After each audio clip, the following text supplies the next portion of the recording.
Magandang araw, Pilipinas. Magandang araw, Mega Manila. Ako, si OG Bulpane. Hatid ang pinakahuling balita sa oras na ito. Nag-anunsyo ang kagawaran ng edukasyon ng malaking pagbabago sa wikang panturo para sa mga batang mag-aaral.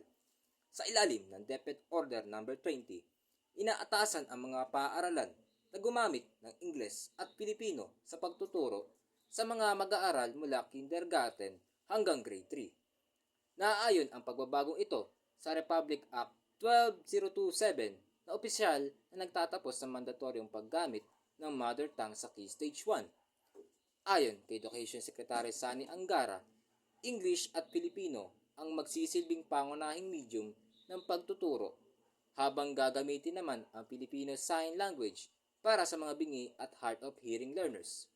Sa kabila ng pagbabago, gagamitin pa rin ang mga panrehiyong wika bilang pantulong sa paglipat ng mga mag-aaral sa iba't ibang wika gamit ang paraang tinatawag na translanguaging.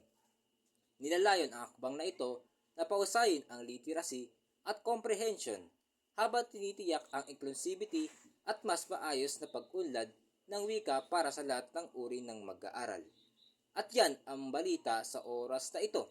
Magandang araw, Pilipinas! Tada!